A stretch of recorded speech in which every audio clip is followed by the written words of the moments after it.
Haunted items might seem like an intriguing thing to some. You might be tempted to locate these scary items you've seen in the movies, but be careful, some items can cause illness and even death. These have to be locked away for the safety of everyone. So here is the list of the top 5 most haunted items currently locked away, part 3. Coming in at number 5, we have Demon House Staircase. The Demon House in Gary, Indiana was the center of a docudrama in 2018. Zach Bagans tells the story of a family struggling with the hauntings and even possessions that happened in the home. It is claimed that the house contains around 200 spirits. The Gary Police Department investigated on numerous occasions, and priests even performed numerous exorcisms. When the family first moved into the home, despite cold December temperatures, large black flies swarmed their screened-in porch, and they kept coming back even when the family killed them and killed them. After that, they started to hear footsteps around the house going up and down from the basement. They claimed things got worse from there when the demons attached to the children. They said that the kids' eyes bulged, their voice deepened, and they sported evil smiles while possessed. One of the family members described what it felt like to be killed and walked up the wall in the presence of their family case manager and hospital nurse. Once Zach investigated the goings-on in the house, it was decided it would be best to bulldoze the home. However, he did keep pieces of the home, such as the staircase,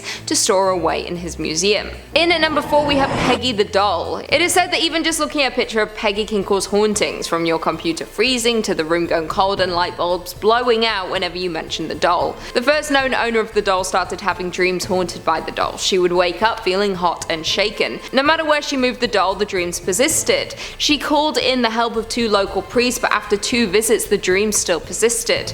After suffering a fever and hallucinations, she sought help from the Haunted Doll Museum. Their team then set out to get to the bottom of these hauntings. They came to the conclusion that the woman had been possessed by the spirit of a woman born in 1946 in London, who died of a chest condition, possibly asthma. They had psychic mediums study the doll, and they all concluded Peggy was restless, frustrated, and previously persecuted, possibly with ties to the Holocaust. Peggy was on display for some time at the Haunted Doll Museum, and there were further reports of her coming to people in their dreams. She was since purchased by the Zach Bagans Haunted Museum in Vegas, where she is currently locked away in a display. Coming in at number 3, the Mummy's Curse. Technically, the Mummy's Curse is not on the actual mummy, but on the lid that once held her. It is unknown who was once held within it, but it was a woman of a high status from the 21st or 22nd dynasty, 950 to 900 BC. The curse has a few stories attached to it, and some even think that she caused the disaster of the Titanic. This mysterious mummy was found at Thebes in the late 1800s. It was brought in by 4 young Englishmen who all had untimely deaths. 2 of the men died in shooting accidents, and the other 2 died of poverty. A string of illnesses, accidents, and deaths followed by anyone who came into contact with the mummy. The most shocking claim is that some survivors of the Titanic blame the mummy for the sinking.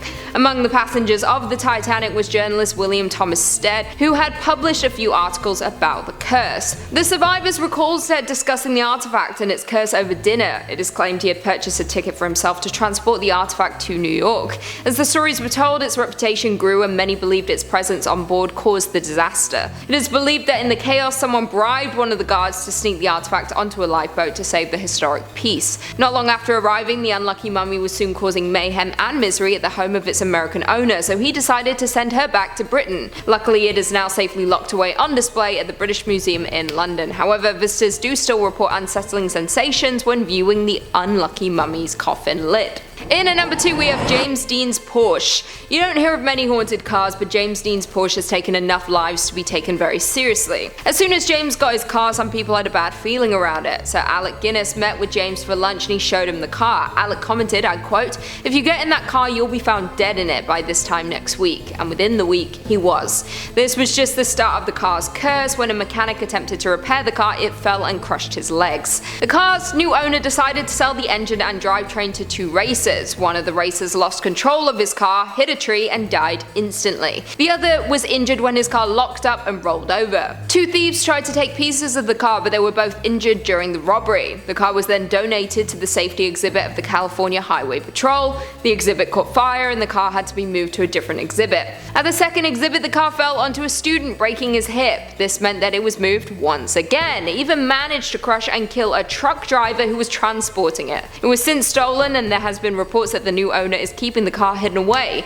hopefully to stop any further damage. And finally, in at number 1, we have the Devil's Rocking Chair. The origin and creation of the rocking chair is unknown, but it was passed to the Glatzel family in the early 1950s. It lay dormant in the house just like any piece of furniture until the summer of 1980, when it became the center of the family's tragedy. It all started when David Glatzel woke up one night screaming. He told his family that he was visited by a man with big black eyes, a thin face with animal features, jagged teeth, pointed ears, horns, and hoofs. Everyone who knew David knew he was not the type of person to make up this kind of thing, and he was clearly shaken by it. After this, it was believed that David was possessed. He became withdrawn and appeared to be depressed. His sister Debbie asked her fiance Arn Johnson to stay with David to make sure he was being watched over in case anything was to get worse. David continued to have nightmares, saying that the man promised to take his soul.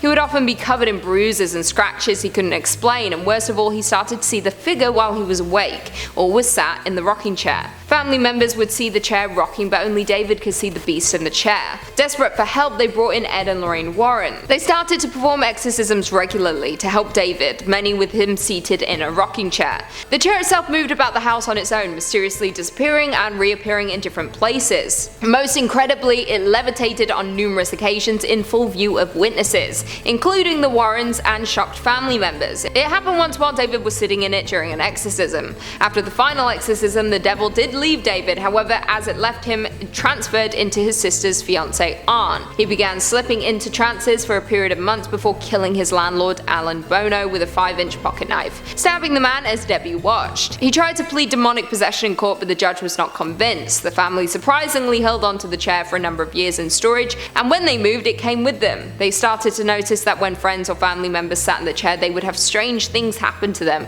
One family member was unable to walk for 10 years after sitting in the chair. Today, the Devil's Rocking Chair is at the Haunted Museum. It was originally safely on display, but it began to cause issues with guests and people who work for the museum. They decided for the safety of everyone, it needed to be locked away in storage where it could not hurt anyone else. Well, there we have it. Do you guys agree with our list? What item scares you the most? Leave us all your thoughts and feelings in the comments down below, and perhaps we can do a part 4. Before I go though, I just want to respond to a few comments from one of our last videos, Top 5 Scary Angels Living on Earth. Miss Starlet21 said, ha ha ha ha, I love this girl. I go home and turn on me. That was a quote by me. The Central Dark fan account did another compilation, Things Best Lucy Quotes, and that was up there. I go home and turn on me. It happens. The Bright Side said Lucy is a fallen angel. I don't agree. I think I'm a devil who's risen. A demon who lives on Earth. Beezer said Soft White Underbelly is one of my favorite channels. Mark is also, honestly, this channel's changed my life. I've told everyone about it. Joss got me into it, now I'm getting everyone else into it. Everyone needs to watch Soft White Underbelly. I sent it to Landon last night. I was like, do you want to watch An Inbred Family? I was like, here. And he was like, okay. I can't tell you what he said. But I sent him the best video. The best video is the Whitakers. Not making fun, it's just mind-blowing.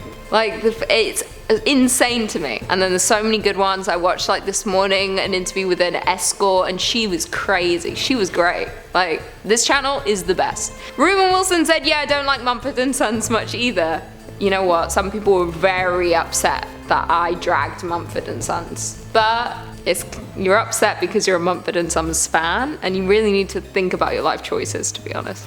That's a you problem, not a me problem.